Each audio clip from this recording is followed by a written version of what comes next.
hari ini kita berbincang-bincang dalam satu tema tentang menjaga nomor induk kepegawaian. Kependudukan, Bu, kependudukan. Oh, begitu. Oke. Menjaga nomor induk kependudukan. Oke. Pada KTP sebagai sumber data pribadi yang tidak disembarangkan. Begitu ya? Iya. Kayaknya agak-agak ada aroma-aroma menakutkan begitu ya. Oke. Baik, di awal kita pencerahan dulu Pak Bambang, apa yang mendasari sehingga kita harus menjaga nomor induk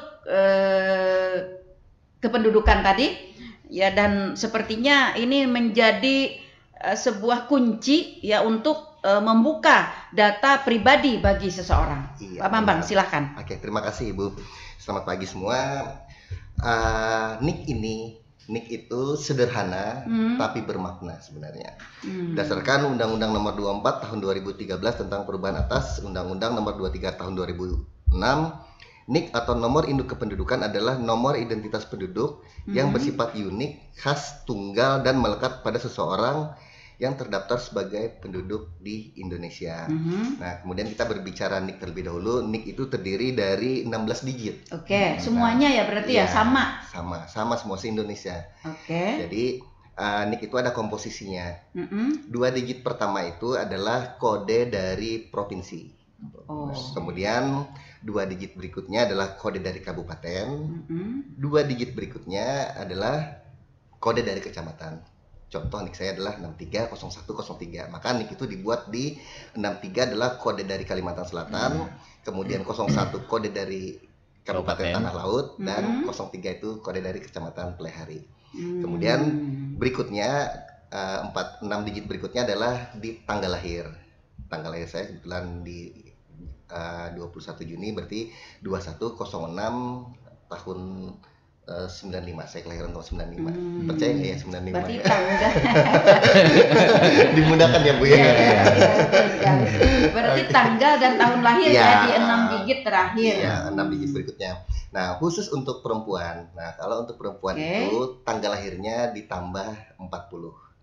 Nah, misalnya ibu lahir di tanggal 25, berarti ditambah dengan 40. 40 tambah 25 berarti berapa tuh? 65 ya. Nah, maksudnya angka 40 atau hitungan 40 nambahnya? Angka 60. Angka 40, Bu. Angka 40 iya, gitu. Misal ibu kelahiran di tanggal 25 misalnya. Nah, nanti 25 itu ditambahkan 40. 25 ditambah 40, 65. Jadi nanti NIK ibu 630103 65. 65 misalnya, kemudian bulan ini misalnya 6506. Nah, seperti itu.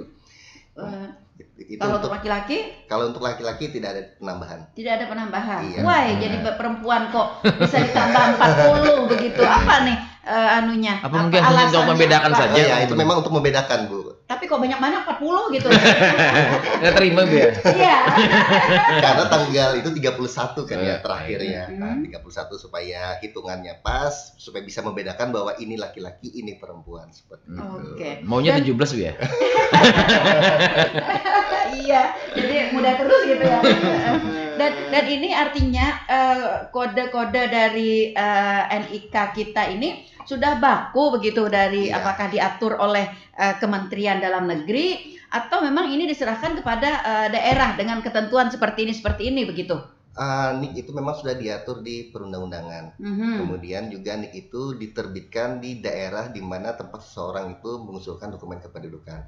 Contoh misalnya anak saya lahir di Tanah Laut, kemudian saya mengurus dokumennya di Kabupaten Tanah Laut. Nah, maka supaya dia unik dan tunggal dibikinlah komposisi seperti itu tadi. Nah, karena kalau misalnya tidak dibikin seperti itu bisa aja nanti ganda dengan daerah lain. Padahal kan sesuai dengan peraturan perundang-undangan, NIK itu adalah melekat, unik, khas dan tunggal seperti itu. Nah, jadi kada akan sama gitu ya satu dengan sama, yang lain, meskipun tanggal lahir sama, tempat lahir sama. Kayak gitu tidak akan sama.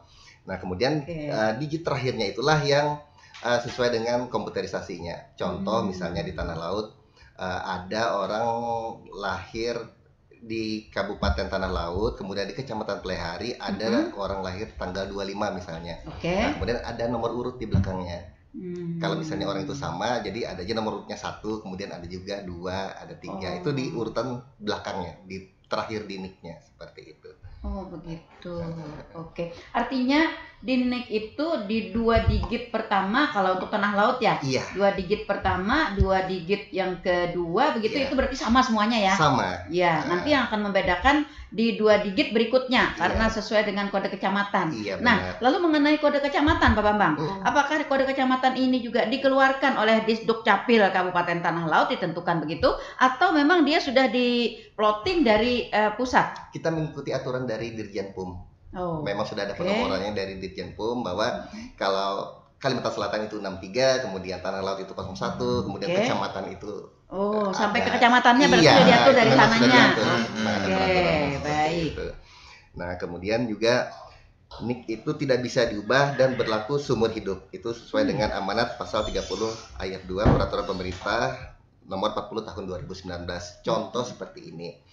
Ada kasus misalnya orang ini laki-laki, kemudian kan sudah terbit nih NIK-nya nih. Oke. Kemudian dia pengen jadi perempuan. Nah, Nah, itu Transgender ya? iya, transgender seperti itu.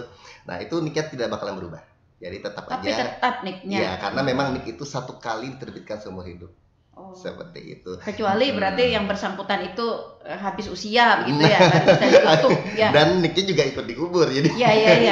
Jadi ditutup, arti dikubur juga gitu. Oke. Oke, seperti itu. Iya. Nah, contoh juga misalnya seperti tadi, itu kan NIK dibuat supaya tunggal. Jadi Oke. kan misalnya dia NIK-nya diterbitkan di Tanah Laut, otomatis kan depannya 6301 ya. Kemudian ketika dia pindah ke luar daerah misalnya, atau misalnya pindah ke Banjarmasin aja misalnya. Nah, Banjarmasin itu kan kalau tidak salah kodenya 71 ya. Nah, itu NIK-nya akan tetap mengikuti 6301. Jadi dia sekali aja diterbitkan dan tidak akan pernah berubah seperti itu. Oke. Begitu.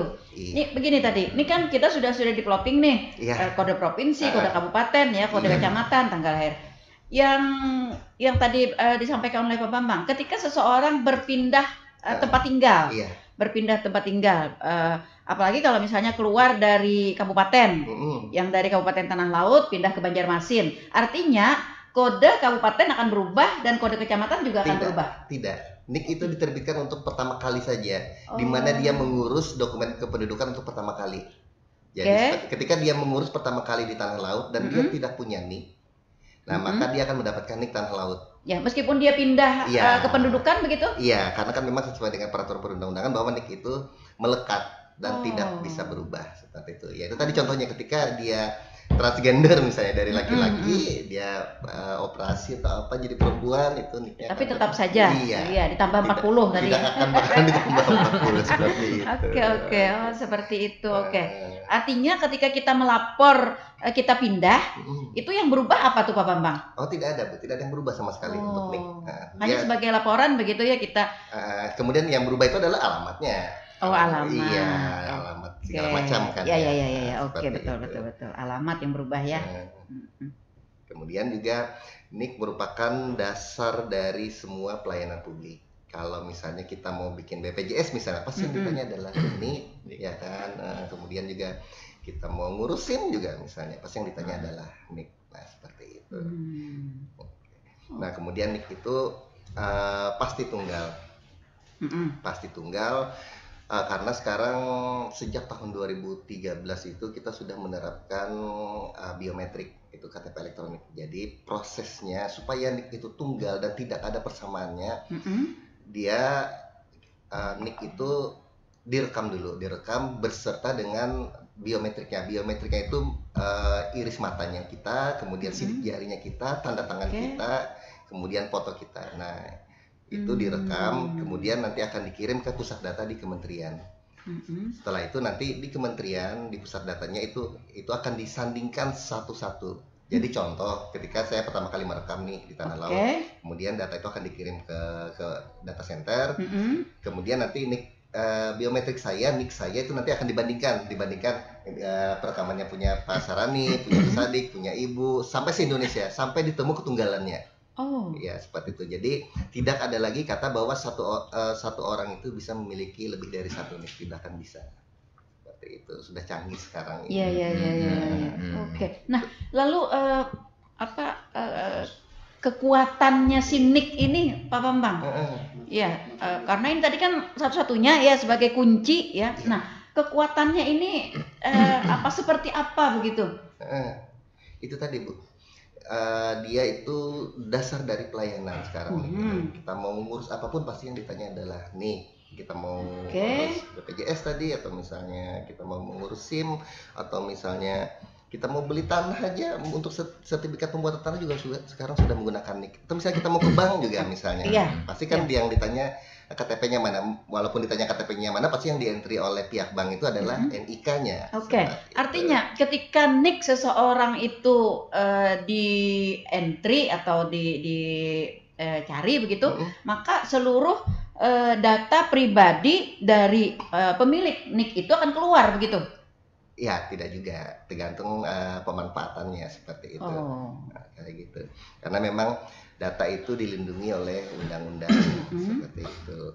Jadi kalau misalnya kalau misalnya kita ke bank, kan bank sudah pemanfaatan data sama kementeriannya. Jadi ketika dia mengentry NIK, nanti otomatis dia, karena dia sudah kerja sama dengan kementerian, datanya pasti akan terbaca oleh pihak bank seperti itu. Gitu. Oke. Ya. Ini pemberlakuan NIK sebagai sumber data pribadi ini sejak kapan nih Pak Bambang? Sejak awal dilaksanakannya KTP elektronik di tahun 2012. Oh begitu. Iya, kita bertahap kemarin. Kebetulan Tanah Laut itu untuk perekaman KTPL itu di tahun 2013. Nah sekarang ada kendala lagi, bagaimana sebelum tahun 2012 kan banyak kan orang yang punya NIK lebih dari satu. Nah seperti itu. Maka yang diakui adalah NIK yang sudah teridentifikasi ketunggalannya. Maka NIK yang dipakai ketika ada perbedaan. Kalau contoh misalnya di ijazah, misalnya kalau di ijazah dulu sudah tertulis NIK-nya, kemudian NIK itu belum teridentifikasi ketunggalannya, kemudian NIK satunya sudah teridentifikasi ketunggalannya, maka yang diakui adalah NIK yang sudah teridentifikasi ketunggalannya, seperti itu. Oke. Artinya untuk Kabupaten Tanah Laut itu dapat dipastikan dapat dipastikan mereka yang memegang kartu tanda penduduk, berarti NIK mereka itu sudah valid gitu ya? Sudah, pasti. Oke, seperti itu 100% valid seperti itu. Sekarang NPWP juga beralih ke NIK. Nah, iya benar. Iya. Oke, sudah ada pada NPWP sekarang mulai bertahap ke NIK juga ya. Begitu. Nah, makanya itu tadi kan artinya NIK ini sebagai kunci untuk membuka data pribadi begitu. Nah, artinya sebegitu pentingnya begitu ya NIK ini. Nah, kemungkinan Pak Bambang adanya kebocoran terhadap NIK ini. Oke. Jadi sebenarnya tidak hanya kalau kita mengurus sesuatu itu tidak hanya NIK saja yang dicari. Contoh misalnya kan ada yang namanya pinjaman online seperti itu ya. Nah, ketika dia sudah kerja sama, nah itu pasti masukkan NIK katanya. Oke kan, masukkan NIK kan, kemudian foto. Nah, ketika kita berfoto, dia akan melakukan ada namanya teknologi face recognition. Nah, jadi foto kita itu nanti akan disandingkan lagi nanti sama data yang sudah dilakukan perekaman KTP. Apakah sama? Kalau misalnya tidak sama, berarti bukan yang bersangkutan pemilik NIK itu, seperti itu. Itulah filternya sekarang. Itu kekuatannya Bang ya. Ada juga malah ada lagi sandingannya begitu ya. Iya, ada lagi sandingannya. Jadi tidak hanya masukkan NIK kita langsung bisa pinjam online, tidak bisa seperti itu. Nah, kemudian juga contoh untuk pendaftaran CPNS misalnya. Nah, itu kan memasukkan NIK, nanti ada pulang memasukkan nama ibu kandung misalnya, atau misalnya masukkan biasanya sih nama ibu kandung sih yang banyak sih, nama ibu kandung, atau misalnya tempat lahir misalnya. Nah, nanti dia akan membandingkan data sama data di Dukcapil, apakah sama apa tidak. Kalau tidak sama berarti kemungkinan besar itu bukan punya yang bersangkutan, karena kan tidak mungkin saya tidak tahu nama ibu kandung saya, tidak mungkin saya tidak tahu saya lahir di mana. Jadi kekuatannya mungkin lebih banyak ya. Tapi mungkin para oknum jahat juga lebih bertindak juga ya, berinovasi juga dia. Dan kemungkinan yang bersangkutan juga tadi kan ada sandingan dengan foto begitu ya. Kan juga apa sih kayak wajah seseorang itu kan bisa berubah juga. Ya. Kalau kayak misalnya kayak Om Sahrani, dulunya ganteng gitu, sekarang gagah gitu kan ya. Nah, foto kan akan berbeda. Dulu ada rambutnya gitu. Iya. Nah, apakah yang itu juga akan mempengaruhi terhadap pemeriksaan atau apa tadi yang disebutkan oleh Pak Face recognition. Iya, betul. Apakah harus foto terbaru atau mungkin teknologi kan sekarang sudah canggih ya, digunakan seperti apa gitu saya kurang paham. Jadi walaupun berbeda jauh tapi biasanya dia akan terbaca seperti itu. Dan kalaupun tidak terbaca ada opsi kedua yaitu menggunakan sidik jari atau iris mata. Nah, kalau misalnya pakai iris mata, kalau misalnya memang foto tersebut tidak terbaca, biasanya kan kita menggunakan iris mata. Jadi ketika di-scan iris mata, itu nanti pasti keluar datanya. Seperti itu. Begitu ya. Iya. Yakin berarti ya kita dengan NIK ini bahwa NIK ini akan aman, akan gimana ya, sebagai kunci data pribadi begitu. Tapi ya buat seaman-amannya sistem pasti kan ada kelemahannya juga. Nah, tugas dari kita adalah untuk menjaga dari NIK kita tersebut. NIK dapat digunakan oleh pihak tidak bertanggung jawab untuk membuat dokumen palsu misalnya. Bisa aja kan dokumen ketika ketemu NIK ini dia bikinlah dokumen palsu apa segala macam, kan bisa seperti itu. Nah, alangkah lebih baiknya memang NIK itu kita jaga kerahasiaannya. Hanya kita yang tahu seperti itu. Dan kalau memang misalnya ada yang meminta atau misalnya perlu kirimkan KTP-nya misalnya, ini kita mau pesan tiket pesawat nih, kirimkan dong KTP-nya. Alangkah lebih bagus misalnya NIK-nya di blur misalnya supaya nggak kebaca. Iya kan bisa kan seperti itu ya. Yang penting kan namanya kelihatan seperti itu. Bahkan di media sosial sebenarnya WhatsApp itu kan biasanya ngirimnya WhatsApp. Kayak gitu kan lebih baik kita jaga aja. Menjaga kan lebih baik kan ya. Jadi kita blur supaya nggak kelihatan. Tapi apakah dari penerbangan tersebut nggak memerlukan NIK itu bang kalau kita blur? Apa mungkin karena nama saja? Kayaknya nama aja sih. Nama aja ya. Seperti itu. Oke, baik. Saya ke Om Sahrani. Mas Sahrani. Lanjut sini. Iya. Oke. Berkaitan tadi dengan menjaga NIK ini ya, karena ini sebagai kunci data pribadi kita. Ini apa yang menjadi link kita begitu, kerjasama kita, kemudian apa kalau misalnya menjaga secara alami mungkin ya, mungkin ada keteledoran atau apa gitu. Nah, inovasinya ini bagaimana ini Pak Sahrani? Memang kalau di tupoksi saya itu kaitan dengan inovasi pelayanan sih seperti Oke. Hanya kalau yang termasuk kerjasama tadi kan kerjasama bagaimana mendekatkan pelayanan kepada masyarakat. Kan misalkan saat ini ada beberapa instansi vertikal seperti pengadilan negeri, pengadilan agama, Kementerian Agama, nah itu. Tapi kalau yang khusus terkait dengan NIK tadi kita memang ini kan masing-masing kayak tadi kayak kepolisian tuh sudah dengan kementerian, yang kayak BPJS dengan kementerian. Artinya kan di pusat sudah bekerja sama. Apakah kita juga di kabupaten ini melakukan MOU atau melakukan apa gitu semacam kerjasama dengan pihak-pihak yang dapat memastikan penjagaan NIK kita ini? Nah, terhadap pemanfaatan data kependudukan sendiri, kalau dia sudah bekerja sama dengan Dirjen Dukcapil, tidak diperlukan lagi kerjasama di daerah, karena itu sifatnya sudah vertikal. Jadi kan sudah pernah kami tanyakan juga terkait pemanfaatan data, karena kami kan ada juga dengan kerjasama pemanfaatan data kependudukan ini dengan beberapa SKPD, misalkan kayak dinas sosial, jadi mereka itu memverifikasi dan memvalidasi bantuan sosial. Misalkan ada persyaratan yang mengharuskan bahwa penerima bantuan ini adalah orang yang berdomisili di Kabupaten Tanah Laut. Nah, mereka itu adalah mengecek, memverif apakah NIK ini memang domisili Tanah Laut. Nah, apabila ketika diinput ternyata orang ini domisilinya bukan Tanah Laut, berarti dia tidak berhak mendapatkan bantuan sosial.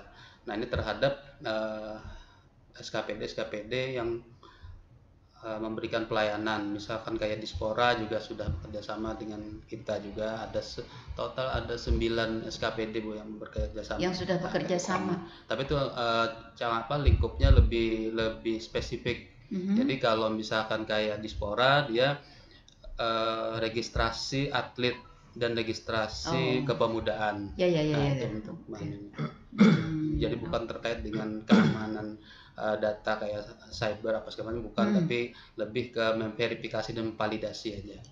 Bujurkah ini orangnya? Benar-benarkah masih tetap tinggal di tanah laut begitu ya? Pernah terjadi kemungkinan misalnya si A KTP-nya KTP tanah laut. Nah, lalu misalnya mengajukan bantuan di tanah laut, padahal sebenarnya orangnya itu tinggalnya di Martapura. Bagaimana nih kemungkinan seperti ini, Pak Sahrani? Ya, kalau menurut saya kemungkinan itu pasti ada aja, karena kan kalau orang pindah itu kecuali memang yang bersangkutan itu melaporkan. Iya betul. Kalau kita tidak melaporkan, ya kita tahu juga di asal ininya, kecuali ketika dicek kemudian ini kan perannya mungkin ke lingkungan paling terkecil di lingkungan RT kan. Nah, makanya ada misalkan harus ada melapor ketika ada warga baru. Iya, yang susahnya tuh katanya begini, berpindah-pindah. Nah, iya. Jadi kalau melapor kan berarti harus permanen ya tinggal di situ. Ini kada 10 hari kena di Banjarbaru. Lebih di 6 ya. Langsung dia paham. Ya, paham banget kalau gitu. Oke. Nah, lalu kalau kerjasama kita di pelayanan dan inovasi yang sudah dijalankan pada saat ini, Pak Sahrani, apa aja? Kalau kerjasama ini kan misal dengan RSBCM ya. Oke. RSBCM berkaitan dengan kelahiran. Jadi ketika ada anak lahir di RSBCM, itu dia tidak perlu lagi mengurus kependudukan yang si anak, jadi kayak kartu identitas anak, kemudian akta kelahiran, kemudian pemutakhiran kartu keluarga, itu sudah langsung sepaket, jadi diterima di RSBCM. Dia tidak perlu lagi mengurus di Dukcapil. Oh begitu, otomatis gitu ya? Oke. Asal syaratnya harus sudah ada namanya. Oh iya. Nah, jadi bingung kalau tidak ada namanya kan. Iya, 3 bulan belum lahiran udah ada namanya. Nah, kadang kan orang mencari kan menghitung-hitung dulu jar namanya nih. Nah, itu kalau bisa, jadi harus disiapkan terlebih dulu namanya. Nah, jadi ada inovasi untuk contoh di RSBCM. Begitu. Oke. Artinya ketika ada yang melahirkan di rumah sakit, RSBCM saja kah atau rumah sakit yang lain juga kah?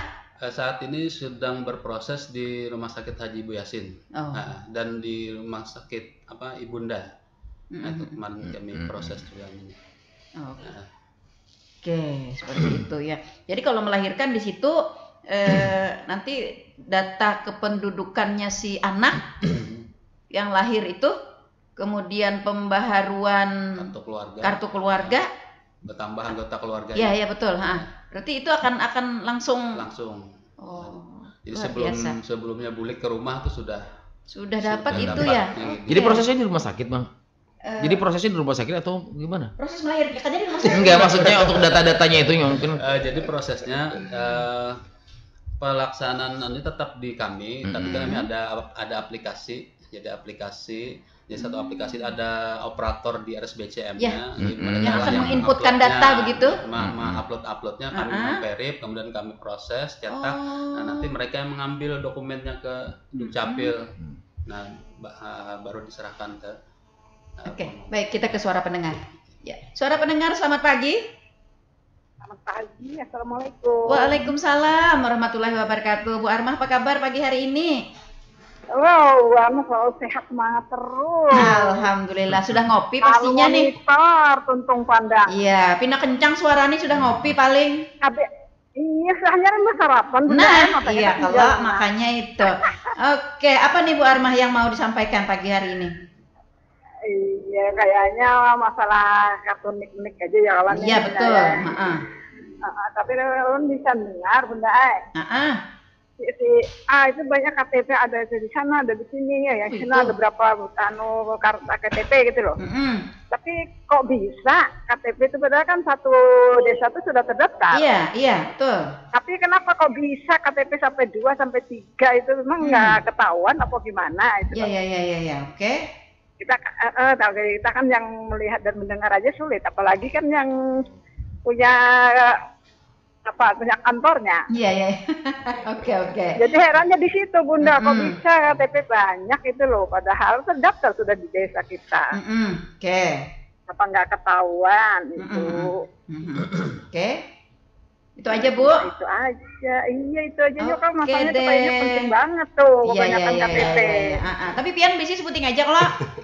Wow, kan dari pertama sampai ini cuma satu-satu. Oke, kalau Pian yang bisa banyak nih datangnya om yang bapak-bapak yang ada di tapi kalau KTP fotonya tuh hilang, Abus maksudnya fotonya aja, gambaran fotonya kan ada foto kayak foto lah, Bunda. Oh iya. Apa harus diperbarui lagi?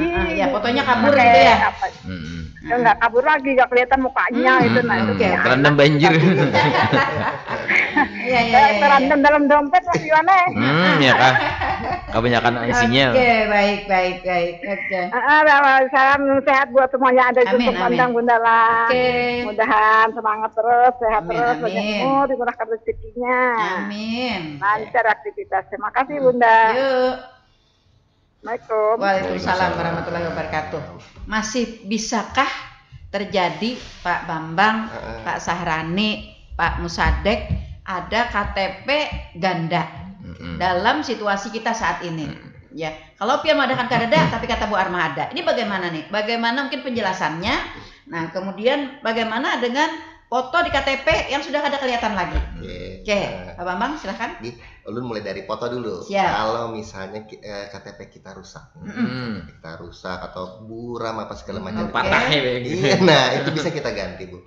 Nah, ketika kita mengganti, kita bisa untuk mengganti foto sekaligus. Cuman kalau misalnya mengganti foto itu yang bersangkutan harus datang ke Dukcapilnya atau datang ke kecamatan. Jadi nanti fotonya langsung diambil di situ. Jadi tidak bisa titip foto aja nih supaya diganti, seperti itu tidak bisa. Banyak kok contoh yang tadinya dia tidak pakai hijab misalnya, kemudian dia pengen pakai hijab, itu bisa diganti fotonya. Yang dulunya kada pakai kacamata, itu betul hal ada kacamata. Atau misalnya dulu nih belum berdandan nih. Dandan supaya padahal KTP-nya masih bagus ya. Bisa aja ya. Bisa aja. Ganti foto. Tapi bisa berarti ya. Dengan persyaratan bahwa yang bersangkutan harus datang sendiri. Ya, lalu apa yang harus dibawanya selain daripada KTP rusak tadi? Cuma KTP lagi. Untuk fisiknya aja. Tidak ada pengantar dari RT, RW gitu? Enggak. Cuma fisiknya itu aja. Nah, yang seperti yang kita bahas tadi, bahwa NIK itu tunggal dan tidak ada kesamaannya. Nah, kalau misalnya ditemukan KTP 2 nih misalnya dengan NIK yang berbeda, berarti otomatis salah satunya pasti adalah palsu. Nah, kalau palsu berarti kan ada indikasi dapat dari mana nih dia nih.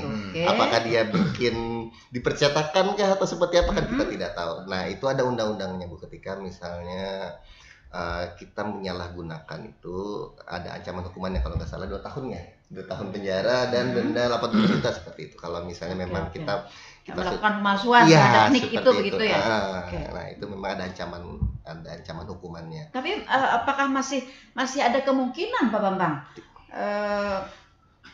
adanya KTP ganda, NIK ganda begitu? Tidak ada, Bu. Yang sampai kita mungkin misalnya nih, saya bikin KTP-nya di Plehari gitu ya. Kemudian dapat kan ya KTP di Plehari. Lalu misalnya ada orang tua misalnya di daerah lain gitu. Saya juga dibikinkan KTP misalnya di daerah orang lain itu, seperti di daerah keluarga yang ada itu begitu. Kemungkinannya untuk double itu ada peluangnya tidak, atau bagaimana penjelasannya? Tidak ada, Bu. Apalagi sekarang data kita terpusat di pusat data. Jadi satu Indonesia ini datanya cuma satu, ada di pusat data. Jadi ketika dia NIK-nya ada di Plehari, contoh misalnya kemudian orang tuanya mau bikinkan di hulu sungai misalnya, betul. Kan seperti itu. Nanti, atau misalnya di luar daerah, Pak. Di luar daerah. Meskipun di luar daerah sendiri, Pak Bambang, tidak ada kemungkinannya. Tidak ada kemungkinan. Nanti yang tercetak adalah alamat Plehari karena datanya masih di Plehari, belum pindah seperti itu. Jadi ketika dia dibaca pasti datanya masih di Plehari.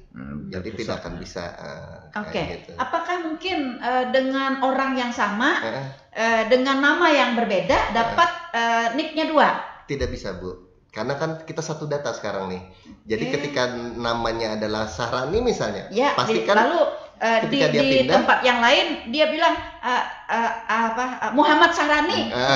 Nanti kan terbaca datanya. Oh, ini datanya adalah Sahrani nih. Nah, ini kan sudah ada datanya. Nah, kalau dia memang salah atau mau melakukan perubahan atau apa segala macam, lengkapilah persyaratannya. Jadi perlu ada persyaratan-persyaratan. Kalau misalnya dia berubah nama, perlu putusan pengadilan. Kalau misalnya dia terjadi kesalahan, misalnya harus ada data dukungnya seperti itu. Apalagi kan datanya satu data nih, jadi tidak akan bisa sama. Jadi punyanya yang satu Muhammad Sahrani terus satunya Sahrani itu tidak akan tapi bisa. Orangnya itu juga tidak akan bisa seperti itu. Apalagi kan karena satu data tadi itu terbaca semua historinya. Apakah dia pernah merubah data, apakah dia pernah pindah, itu terbaca semua seperti itu. Walaupun dua tiga punya fisiknya tapi nggak berlaku, satu aja yang berlakunya gue. Jadi mungkin untuk hal-hal yang mungkin yang untuk seseorang personal aja mungkin jadi memiliki itu. Tapi untuk kegiatan pinjol segala macam nggak bisa ya. Karena pinjol juga akan membuka dengan membuka juga ya. Gitu. Perbankan juga. Kecuali untuk personal tadi. Buat teman-teman. Ini adalah dalam upaya saya menguatkan gitu ya. Iya. Jadi apa yang tadi disampaikan oleh Bu Arma, ketika ditemukan mungkin ada terlihat KTP yang ganda, ada yang bisa punya 2 atau 3, mungkin yang pertama tadi kemungkinannya palsu ya, yang lainnya gitu kan, yang satu aja nih yang aslinya. Nah, kemudian yang berikutnya juga yang kemungkinannya ini memang adakah kemungkinannya KTP-nya itu juga tapi dicetak banyak? Oh, tidak mungkin. Kalau dicetak banyak tapi di sistem kan cuma satu aja, Bu. Sama kan persyaratannya seperti ini. Kalau kita mengganti KTPL, itu kan harus ditarik KTPL yang aslinya. Entah itu rusak ataupun pindah apa segala macam itu kita tarik. Kecuali dia ada permainan. Contoh misalnya dia bilang. Kita tahan dulu, Pak. Kita ke suara pendengar. Suara pendengar, selamat pagi. Dengan siapa di mana? Selamat pagi, Mbak. Dengan siapa, Mas? Bapak Irwan. Oke, Pak Irwan. Oke, silakan Pak. Irwan di mana nih, Pak? Di Mata, Pak. Oke. Di Mata. Oke, silakan, Pak. Siap, silakan. Saya mau tanya, Pak, secara terkait dengan keamanan kartu. Ada pengalaman mengurus kartu keluarga kemarin. Jadi saya kemarin agak kaget ya. Kemarin ada berhubungan dengan untuk ada yang diurus lah, jadi harus diperbaiki kartu keluarganya. Jadi kartu keluarga itu saya itu yang lama kemarin ya, yang warna biru apa kemarin. Terus saya ke Dukcapil, ternyata kartu keluarga itu bertambah anggota keluarga, yang dimana saya tidak pernah menambah kartu keluarga. Kemarin itu bertambah anak. Nah, kemarin tuh bingung lah saya kemarin. Beruntungnya saya kemarin bersama istri kan ke Dukcapil. Lah, gimana? Aku ada anak ini. Nah, dia bingung kan. Gitu ya?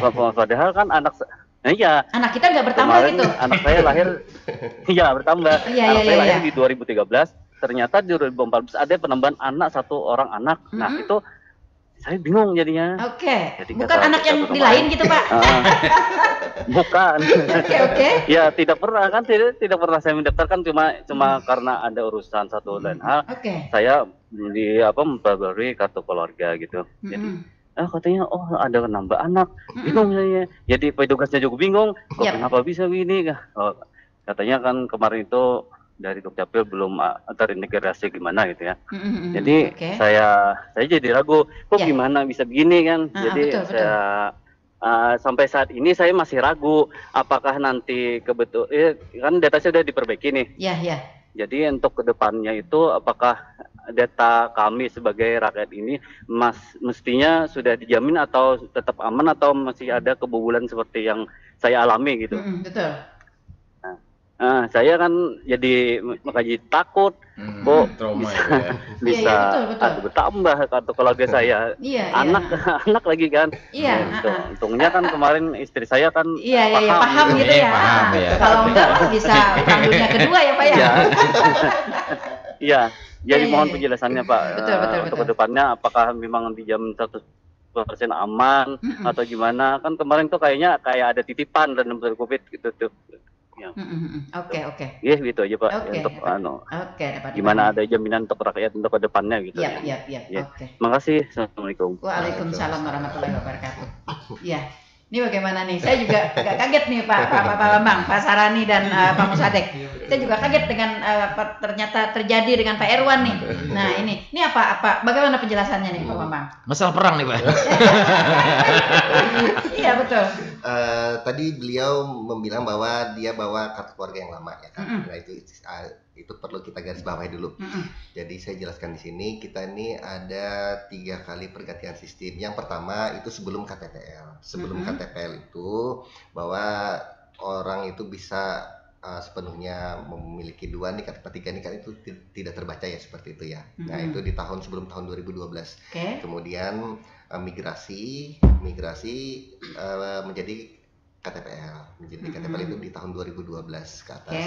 Nah, itu data masih ada di kabupaten masing-masing.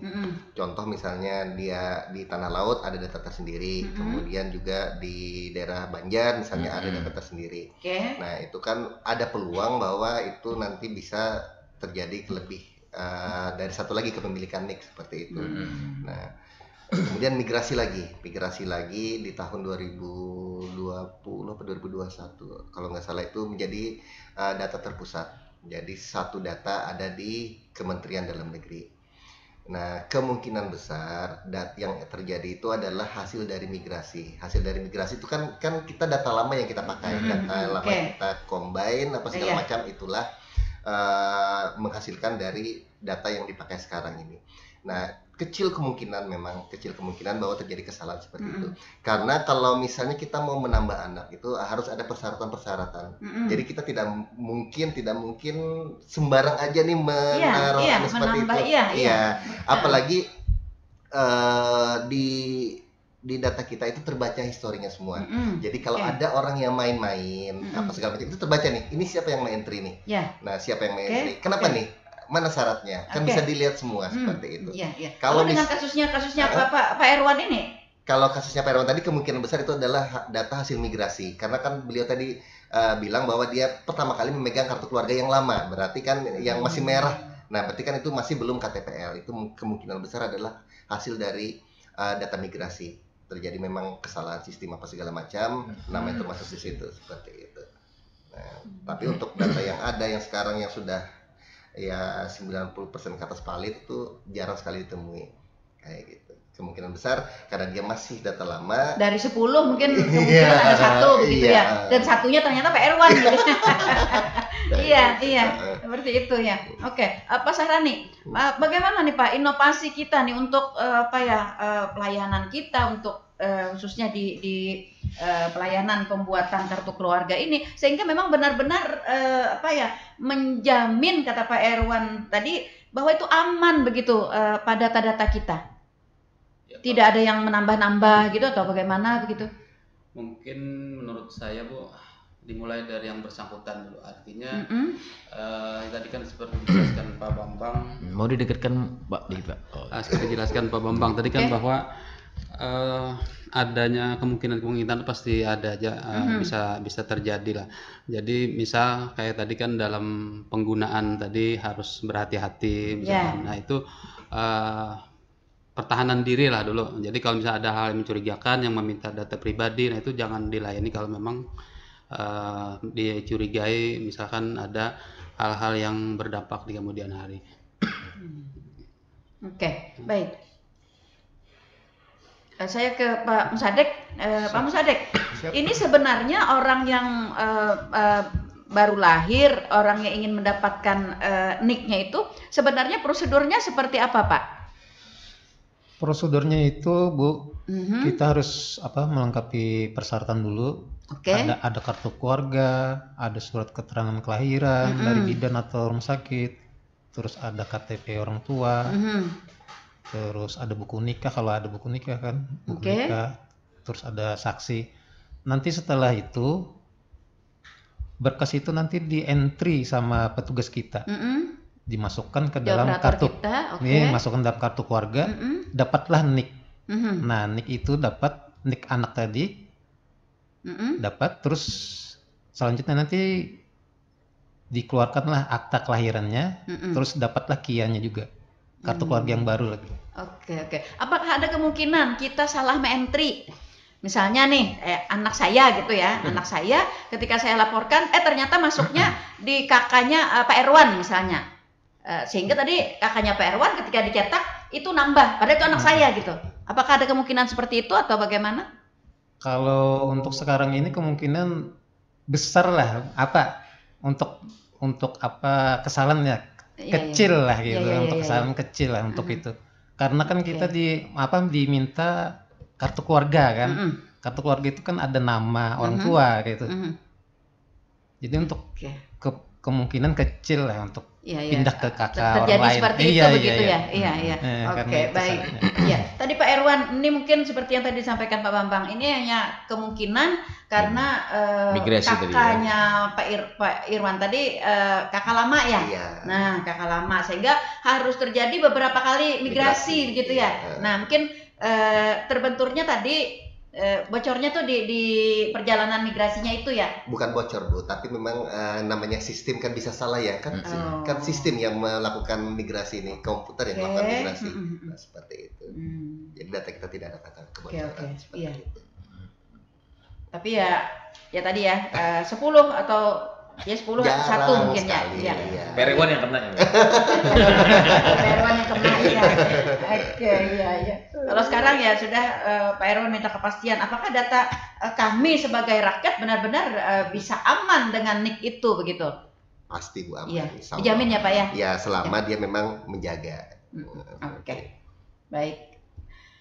Kita ke suara pendengar berikutnya, ada rekan Azam di Gunung Mas. Selamat pagi rekan Azam di Gunung Mas. Pertanyaannya, bagaimana dengan NIK kita yang sudah digunakan oknum jahat? Misal digunakan untuk pinjol, Shopee dan lain-lain. Apakah bisa pihak berwenang memulihkan atau upaya-upaya lain agar NIK tersebut bisa terselamatkan? Terima kasih. Betul ini. Bagaimana, Pak Bambang, Pak Sahrani atau Pak Sadek yang jawab? Atau datang ke Dukcapil?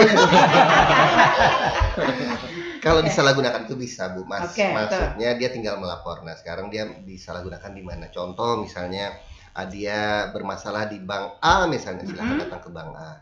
Nah, silakan datang ke bank A untuk melapor. Nah kalau misalnya diperlukan bantuan dari kami, misalnya surat pengantar apa segala macam, kami pasti akan membantu. Jadi kalau misalnya dia disalahgunakannya di mana, silakan dia melapor. Beserta kalau misalnya diperlukan sesuatu dari kami, pasti kami akan bantu seperti itu. Karena memang untuk memulihkannya kami tidak mungkin, karena kan bukan wewenang dari kami, ya kan seperti itu. Kalau misalnya dia pinjamnya ke bank A misalnya, otomatis kan harus bank A kan yang mengklirkan kan ya, bukan kami kan. Iya. Ya. Kalau misalnya NIK-nya Pak Bambang, saya pakai nih, saya selalu gunakan tadi ke pinjol, ke Shopee gitu ya, dan lain-lain begitu. Nah, apakah NIK-nya Pak Bambang ini untuk ke Shopee atau ke pinjol itu bisa diblokir atau bagaimana begitu? Bisa. Supaya saya tidak bisa lagi menggunakan. Karena tagihan datang terus nih. Iya. Untuk tagihan itu urusan dia sama Shopee ya. Tapi kalau NIK padahal dia bukan dia gitu Pak. Karena dia pakai orang. Kalau dia melapor NIK itu disalahgunakan, kemudian dia minta tolong untuk diblokirkan, bisa. Kita blokir NIK-nya. Tapi yang terjadi adalah dia nanti terblokir juga datanya punya dia, kayak gitu. Oh begitu? Iya kan NIK-nya yang kita blokir, otomatis kan dia nggak bisa menggunakan NIK itu punya dia. Jadi silakan dia mengurus kemana dia yang disalahgunakan tadi. Paling gampang memang ya urus saja ke kepolisian, kayak gitu kan. Nanti biar polisi yang mengurus, yang mengusut apa segala macam. Ya, tapi itu kan artinya kan kita hanya mengusut kasusnya. Iya. Artinya NIK-nya itu kan masih tetap dipegang oleh orang yang menyalahgunakan tadi.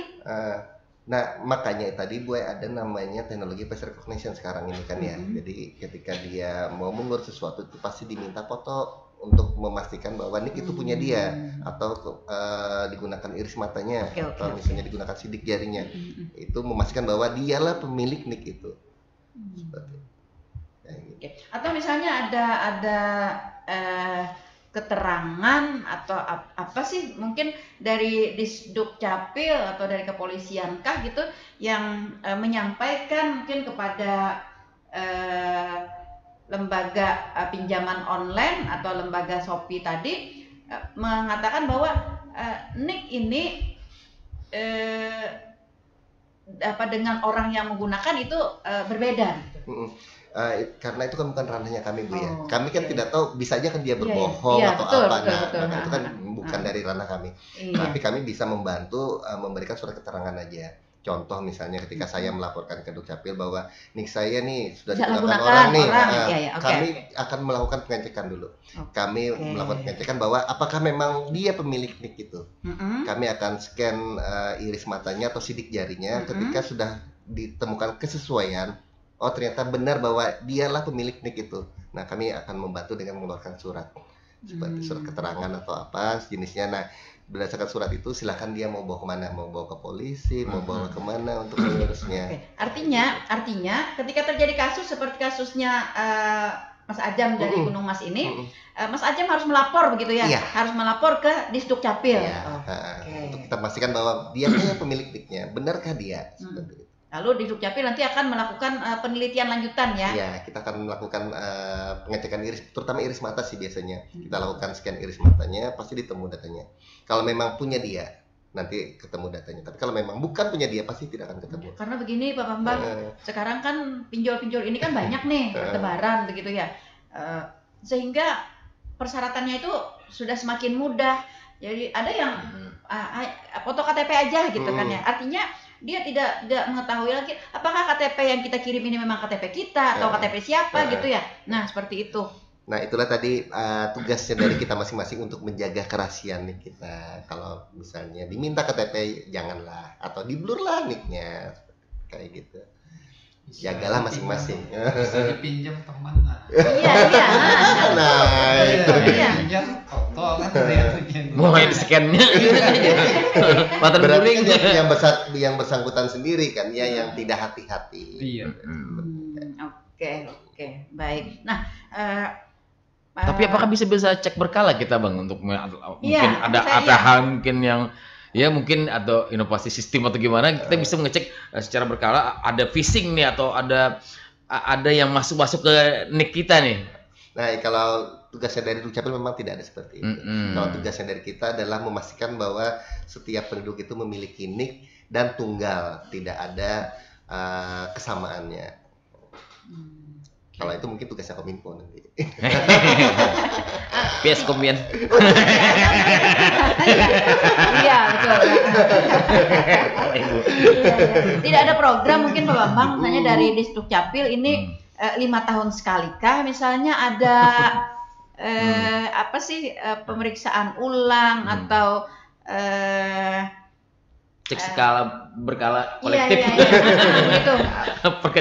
Karena memang bukan wewenang kita, kedua memang kita tidak ada informasinya, tidak ada informasi apakah benar ini disalahgunakan kan tidak bisa mengakses. Bukan maksud saya disalahgunakan atau tidak disalahgunakan, tetapi kita untuk memberikan pelayanan inovasi pelayanan kepada masyarakat kita begitu, kita menjaga agar memang benar-benar data dari masyarakat kita ini terjaga begitu. Nah, sehingga misalnya ada program kita untuk melakukan update atau apalah gitu pemeriksaan terhadap data-data kependudukan khususnya masyarakat Kabupaten Tanah Laut.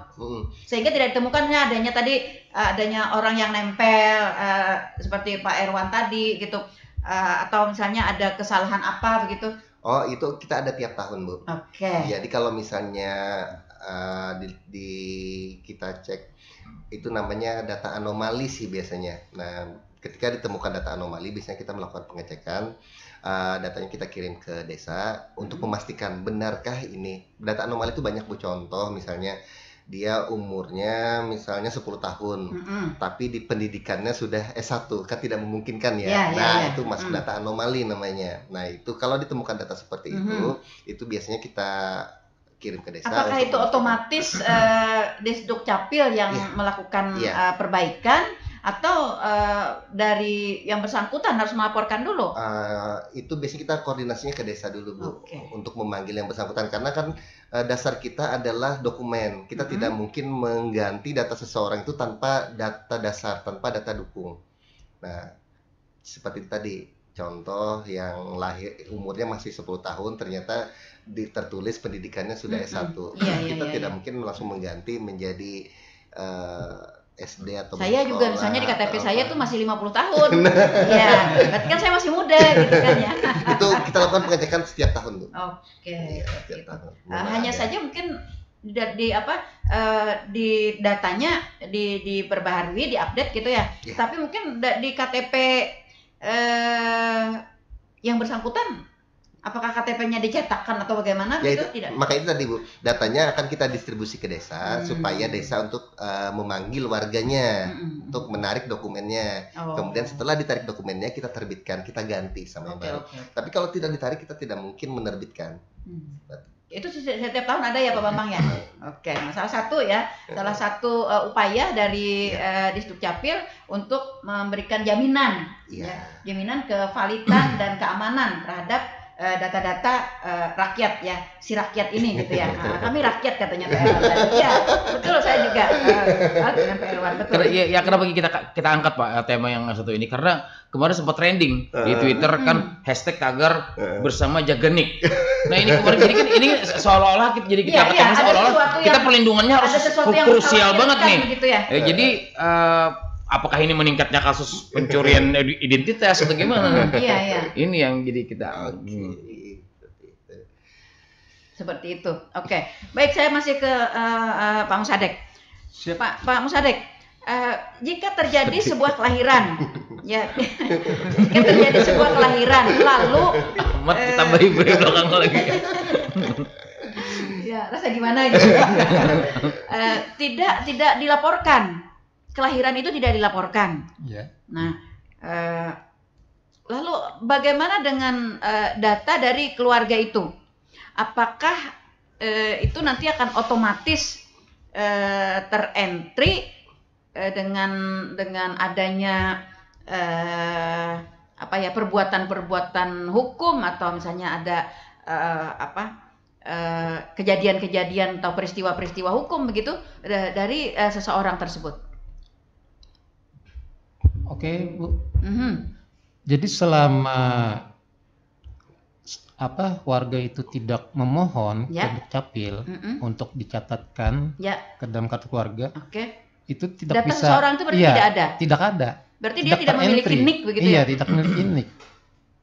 Jadi masih kosong itu, walaupun anaknya sudah berumur berapa tahun. Maksud saya begini, ketika dia tidak mencatatkan sebagai penduduk ya, kelahiran begitu, terus pada suatu ketika di suatu masa dia misalnya melakukan transaksi atau apa gitu atas nama dia, nah dengan identitas keluarganya, apakah itu nanti tidak otomatis masuk di dalam data keluarganya itu? Nggak bisa, Bu. Tidak ya? Nggak bisa. Harus masuk dulu ke dalam data keluarga, dapat NIK baru bisa digunakan. Jadi artinya mutlak ya Pak Musadek, ketika seseorang itu lahir itu harus dicatatkan. Harus didaftarkan. Iya, daftarkan. Segera setelah ada jangka waktu berapa lama setelah lahir? 60 hari ya. Oke, begitu.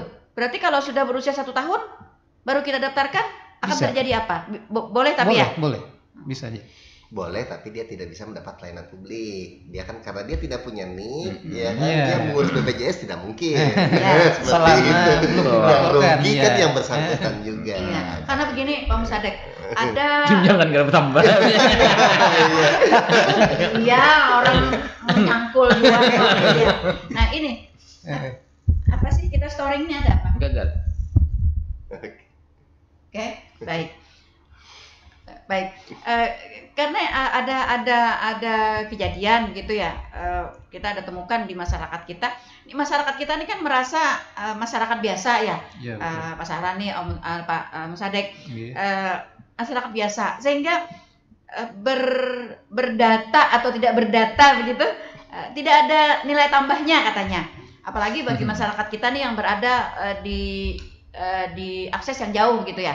Jadi untuk ngurus-ngurus data pendudukan kan agak-agak susah gitu. Nah, sehingga kelahiran dari anggota keluarga itu dibiarkan begitu saja. Artinya saya urus pun kada ada nambah apa-apa juga katanya begitu. Nah, ini kan sudah berjalan sekian lama. Nah, baru ketika anak itu mau sekolah, nah kan sudah berumur nih, sudah di atas 4 tahun. Nah, itu baru nanti akan dicari aktanya. Itu pun kalau sekolahnya itu mencari aktanya. Tapi kalau biasanya sekolah itu udah mencari aktanya, diterima aja. Oke, masih tetap berlanjut nih. Si yang bersangkutan tidak punya data kependudukan. Ada kemungkinan seperti ini tidak? Kalau kemungkinan ada memang. Bisa. Resikonya apa nih, Pak Musadek? Risikonya itu, Bu, kalaunya itu aja misalnya tidak ada nik kan di dalam kartu keluarga, misalnya dia sakit, itu yang susah nanti untuk mendapatkan pelayanan kesehatan. Ya, pelayanan kesehatan, pelayanan publik seperti yang disampaikan oleh Pak Bambang tadi, yang mungkin gratis gitu ya, gratis. Kalau misalnya dia sakit, dia berobat ke mantri ya, sendiri kan dicari juga gitu ya. Itu yang unik. Iya, hanya saja kalau misalnya kita membuat mendaftarkan ketika si anak itu sudah berumur tadi 4 tahun atau 5 tahun, itu ada resikonya kayak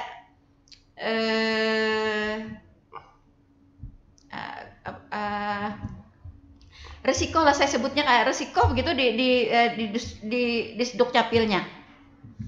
Atau misalnya dia harus menambah persyaratan lain begitu karena ini sudah berumur, atau mungkin dia harus membuat surat keterangan yang ketika seseorang begitu lahir, begitu dicatatkan persyaratannya misalnya hanya ada 4, kemudian ketika dia sudah berumur nanti persyaratnya akan bertambah. Apakah ada konsekuensi seperti itu begitu? Oh, kalau sudah berumur misalnya 1 tahun 2 tahun itu masih bisa didaftarkan ke dalam kartu keluarga, dengan persyaratan yang sama seperti dia baru lahir. Iya, betul, tapi misalnya tidak ada surat keterangan kelahiran dari bidan atau surat keterangan dari rumah sakit, kita ada punya formulir STPJM namanya, STPJM data kelahiran sebagai pengganti surat keterangan kelahiran. Nah, itu bisa digunakan pakai itu. Karena lama kan sudah nggak ada lagi surat keterangan kelahiran itu. Atau misalnya surat kelahirannya hilang, atau mungkin yang membidani nih kuitannya aja. Iya, gitu. Betul. Masih bisa kita gunakan STPJM kebenaran data kelahiran sebagai pengganti surat keterangan kelahiran dengan syarat-syarat itu, surat keterangan kelahiran yang tadi kartu keluarga, KTP orang tua. Itu sesuai persyaratan. Iya. Dengan demikian apa yang memaksa seseorang ya ketika baru lahir langsung harus wajib didaftarkan? Apa yang memaksa mereka begitu? Apa yang menjadi kalau bahasa hukumnya ya semacam memaksa begitu. Nah, karena kalau kita pelajari tadi apa yang disampaikan oleh Pak Musadek, artinya kan ada kemungkinan nih mereka nanti aja gitu kan ya. Ketika nanti dicari atau ketika nanti diperlukan baru akan mendaftar. Nah, itu. Padahal sebenarnya ketika seseorang lahir itu wajib segera didaftarkan. Seharusnya memang itu, Bu. Setiap ada yang lahir itu seharusnya didaftarkan. Didaftarkan itu dapat nik supaya dapat pelayanan publik itu, pelayanan kesehatan itu. Iya. Artinya dan legal di Indonesia ya. Oh, kamu ada gitu ya. Kita sebagai masyarakat gitu ya, sebagai rakyat kerja PRW tadi. Karena akta kelahiran itu kan identitas kita kan, itu identitas kita, akta kelahiran itu. Paling mungkin kemungkinan nanti keterangan bidan nanti bisa hilang ya. Atau bagaimana begitu. Tapi ada penggantinya. STPJM kebenaran data kelahiran, pengganti surat keterangan lahir. Iya, ini mungkin dalam rangka memberikan kemudahan aja mungkin kepada masyarakat gitu. Artinya terlambat mendaftarkan pun tidak akan ada konsekuensinya, maksud saya. Masih bisa didaftarkan. Masih bisa aja. Masih bisa. Iya, tapi dengan catatan jangan sengaja dilambat-lambatin begitu. Iya. Kasihan, Bu. Iya, karena kata orang lebih cepat kan lebih baik ya. Iya, kasihan anak kan kalau sakit harus mendapatkan BPJS nggak bisa, kemudian juga mau menerima bantuan. Iya betul. Nggak bisa. Contohnya kan misalnya di anaknya satu belum terdaftar misalnya, dia punya 2 anak, nah otomatis kan cuma 2 aja yang terbaca, harusnya kan 3 kayak gitu kan, otomatis kan mengurangi dari jumlah bantuan misalnya seperti itu, kasihan. Ini ada tambah dari Pak Rekwan Pak yang ngechat ya. Kayaknya counter nih. Kakak saya Pak sudah yang baru Bu, yang biru warnanya pada saat itu. Nah itu Pak. Iya biru itu tahun berapa dulu? Kan itu, ya kan tadi kan kita ada sistem tadi sebelum KTPL itu di tahun 2012 ke bawah. Kemudian masih siap terdistribusi itu datanya ada di kabupaten masing-masing. Di Tanah Laut ada data, kemudian di Hulu Sungai ada data, di Banjarmasin ada data, di Surabaya ada data, itu namanya siap terdistribusi. Kemudian kita migrasi lagi menjadi satu data. Jadi data di kabupaten itu ditarik semua. Jadi tidak ada lagi data di kabupaten. Ditarik semua ke pusat data. Jadi satu datanya ada di pusat data kementerian. Nah, mulai dari itu hasil dari migrasi jadi adalah satu data kita di kementerian. Nah, kemungkinan besar yang punya Pak Erwan tadi adalah hasil dari migrasi. Karena kalau misalnya terjadi kesalahan dari kita, itu pasti kelihatan siapa yang melakukan inputnya. Kemudian bisa kita lakukan pengecekan di dokumennya kita bisa membuka arsip elektroniknya, kelihatan apakah memang persyaratannya ada atau tidak ada. Kalau misalnya memang historinya tidak ada, kalau Pak Irwan tadi kan memang historinya tidak ada, tapi tiba-tiba ketika kakak itu dicetak, itu ada nambah anak satu. Nah itu berarti kemungkinan besar memang itu adalah hasil dari migrasi tadi, kesalahan dari migrasi. Karena namanya sistem karena kan sistemnya karena sistem kan bisa aja salah, apalagi kan data yang dimigrasi itu data se-Indonesia, bukan hanya data kita aja, tapi kan satu Indonesia 500 kabupaten kota. Bayangkan aja di Tanah Laut aja ada 350.000 untuk Tanah Laut, untuk Kalsel aja ada 5 juta 6 juta data. Apalagi itu tadi Pak Bambang yang tadi saya telusuri tadi. Apakah mungkin ya ketika melakukan penginputan gitu kan nama Pak Erwan ini ada sama begitu? Nah, ada sama sehingga bisa masuk di tambahan keluarga tadi. Bisa tidak seperti itu? Yang namanya sistem, namanya manusia bisa Bu, bisa salah. Tapi filternya adalah yang di-entry itu bukan nama, tapi adalah nick dan nomor kakak. Jadi kan kalau misalnya nomor nicknya sesuai saja, itu pasti kan muncul datanya sesuai dengan data punya Pak Erwan. Tidak mungkin kan nicknya Pak Sarani saya masukkan otomatis kan nanti muncul datanya Pak Sarani juga. Iya, nah kayak gitu. Tapi anak Pak Sarani 2 tiba-tiba tercetak 3 gitu. Iya, kemudian kayak gitu kan. Kemudian ketika menyerahkan dokumen itu kan pasti kita minta melakukan pengecekan oleh yang bersangkutan. Ketika yang bersangkutan mengambil, pasti dia melakukan pengecekan. Oh benar apa enggak? Oke, Pak Bambang, sebelum sampai kepada yang bersangkutan, ini kan sebelum sampai nih sebenarnya sebelum sampai ke Pak Erwan, adakah sistem atau prosedur di Dukcapil itu melakukan validasi dari tim? Ada.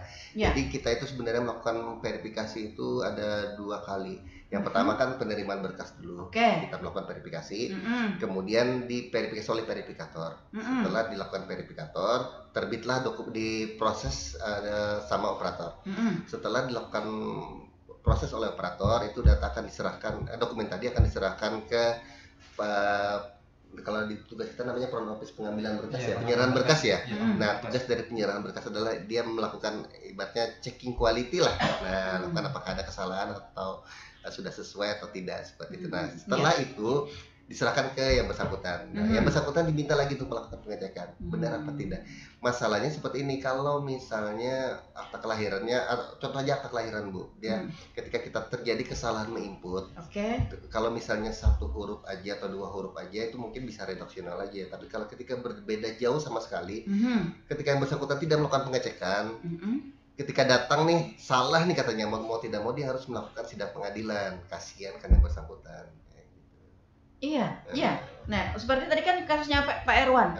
Seandainya Pak Erwan pada saat itu tidak melakukan pengecekan, dibawa aja pulang gitu kan. Nah, kemudian besoknya kembali lagi untuk melakukan perbaikan. Ini lalu ada persyaratan khusus lagi kan ya untuk memperbaiki kartu keluarga itu. Nah, padahal sebenarnya bukan kesalahan dari Pak Erwan begitu. Iya, kita bisa menelusuri, Bu. Kita bisa menelusuri apakah memang benar permohonannya yang dimaksudkan itu. Ya. Nah, bisa aja kan memang permohonannya itu.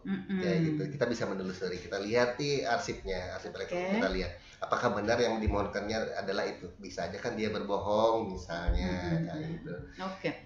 Nah, lalu penguatannya nih Pak Bambang.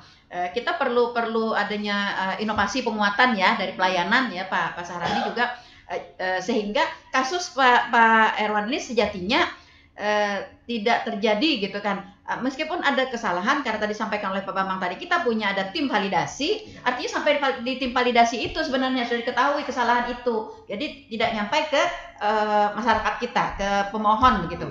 Oke. Ini bagaimana tindak lanjutnya nantinya dengan adanya kasus seperti ini begitu? Ya tadi Bu, kalau misalnya langsung ditemukan langsung kita perbaiki. Kalau memang kesalahan dari kita, akan langsung kita perbaiki. Langsung kita terbitkan dokumennya. Tapi kalau persyaratannya aja lengkap, permohonannya lengkap, apa segala macam, artinya itu memang dari si pemohon tersendiri kan ya. Pemohon itu yang mengusulkan. Nah itu kita tidak bisa melakukan perbaikan. Jadi kalau memang terjadi kesalahan di kita, itu pasti langsung kita perbaiki, langsung kita terbitkan dokumen kependudukannya. Jika diserahkan dokumennya, diperiksa, ada kesalahan langsung diperbaiki. Oke.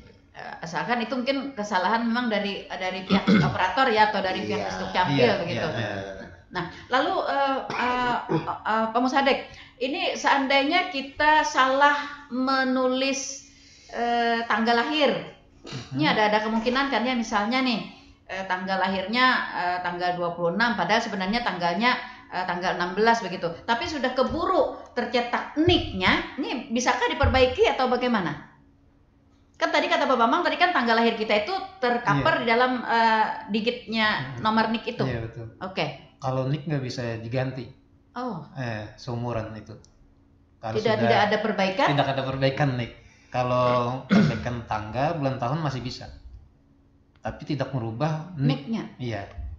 Oh. Jadi Bu sebenarnya NIK itu, komposisi NIK itu dibuat sedemikian rupa itu supaya unik, supaya tunggal. Betul, iya betul. Jadi sebenarnya NIK itu tidak membaca, ketika sudah NIK itu terbit, ya kan, itu dia tidak lagi membaca tanggal lahir, tahun lahir, kode provinsi seperti itu. Jadi dia dibuat sedemikian rupa supaya tunggal dan unik dan tidak ada kesamaannya. Jadi bisa dilakukan perbaikan, tapi perbaikan pada data aja, NIK-nya tetap. Iya, tetap. Oke, seperti itu ya. Oke Bu. Iya. Saya masih banyak sebenarnya.